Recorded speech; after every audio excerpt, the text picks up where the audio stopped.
to a lectures for topic 4, safety and health management.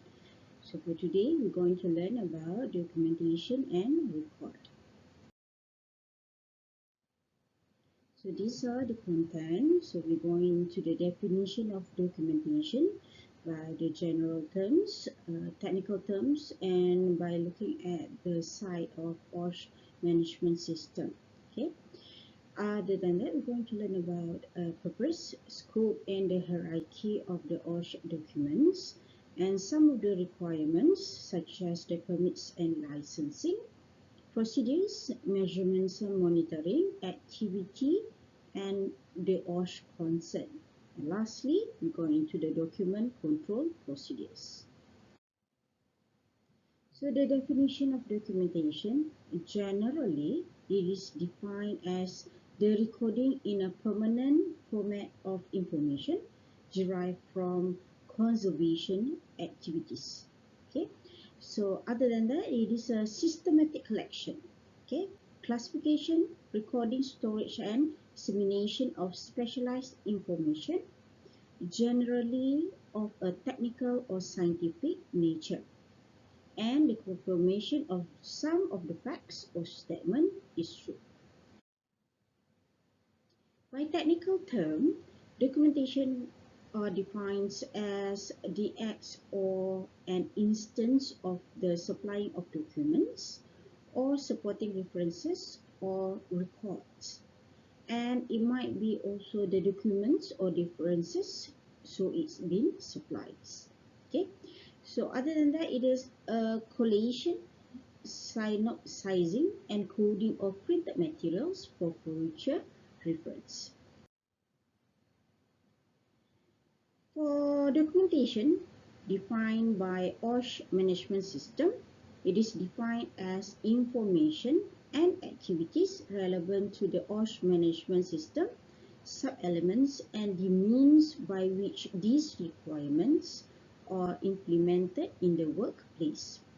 So the document control refers to the regulation of documents by issues number, issues date, review dates, and identification of approving, issuing the document. So what is the purpose of OSH documentation? So the purpose of these OSH document control procedures is to first describe the sub-element of OSH document control in the OSH management system. Second, it is to show its compliance with local legal requirements. Third, to provide direction to related documentation for implementing the OSH management system. Number 4 is to ensure consistency in the application of the company OSH procedures and specification for OSH in the workplace. And lastly is to meet the audit requirements of OSH management system, third-party auditing such as local legal authority. Okay, so examples of the local legal authority, we have DOSH, DOE, WOMBA, etc., along with the insurance company. So what is the scope of OSH documentation? It covers all OSH documents required by legislation and all internally developed OSH documents. Second, it covers all policies and procedures, permits and licensing, monitoring and measurements activities, guidelines, forms, and templates.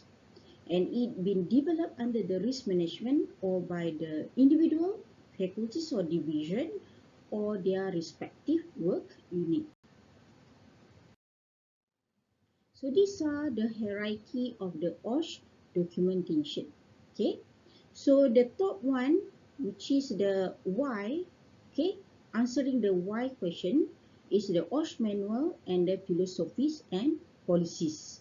Okay, to answer the what, where, when, and who, we have documentation such as the procedures and the principles and the strategies.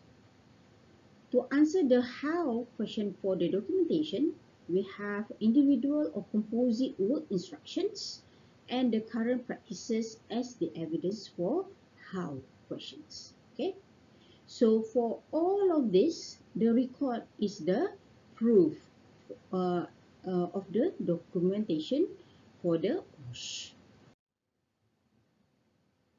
So what is the requirement of OSH documentation? We have legislation, okay? We have Factory and Machinery Act 1967, Regulation and Order. We have OSHA, Occupational Safety and Health Act 1994. We have DOSH Guidelines and Code of Practices and other related legislation. Other than that, we also require permits and licensing, procedures, measurements and monitoring, activities, and also the OSH Concerns. Next, we have OSH, permits, licensing, and competency. So as per DOSH requirement, for example, the plant and machinery registration, for example, for first registration, boiler, unfired PV, passengers and goods lift, and also hoisting. Second, we have personnel or the person in charge competency, such as SHO, Safety and Health Officer, assessors, visiting engineer, chargeman, boilerman, crane, driver, gas tester, scaffolding erector, OHD, OHN. And next, we have other requirements such as Poison Act and storage of petrol or fuels, firearms, explosive weapons, food handlers, and immunization records, and protective of wild animals. Okay, next, for OSH measurements and monitoring. So as per local legal requirement, we have lead exposure monitoring, asbestos exposure monitoring, noise or audiometric tests, mineral dust monitoring, airborne contaminants, first aid, medical surveillance, and hygiene including the toilet and the charging room. Second, as per OSH objective and target, we have accidents or incident reports and investigation as per item number 1, which is legislation, and the finding, corrective and preventive action by third-party auditors and internal audits or inspection. For OSH activity, we have campaign or program, awareness and exhibition. Second, evacuation drill.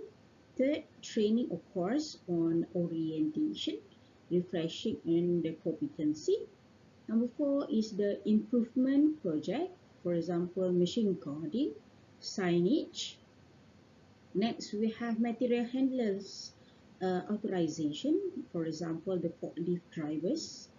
And next, we have contractor or vendor and their supply safety passport system. And lastly, safety and healthy lifestyle campaign. Next, we have OSH Concerns. Okay, so as per declared in policy, or next one is road traffic accidents. Next is the personal health monitoring. So this is covering the high blood pressure, their diabetes status, heart attack history, asthma and stress, and so on. Okay. Next, the concern is according to the epidemic, including the one that we have now, COVID-19. Other than that, we have SARS, bird flu, dengue, and FMD. Okay. Next, the concern also cover the free from drugs and alcoholic campaign, love your family campaign, and the neighbors complaint, such as noise and fire hazard. So for document control procedures, it is highly recommended that basic document control procedures to be followed. So that is defined that the document should clearly written, identifiable and traceable, the document and records that will be maintained, how they will be routed to ensure that the information in them is received by the appropriate individuals and they are in fact maintained. Who is responsible for maintaining them? For example, the custodian. where they will be maintained, how they will update or the revision can be tracked, and how their integrity and security will be maintained. That's it for today's topic. Thank you.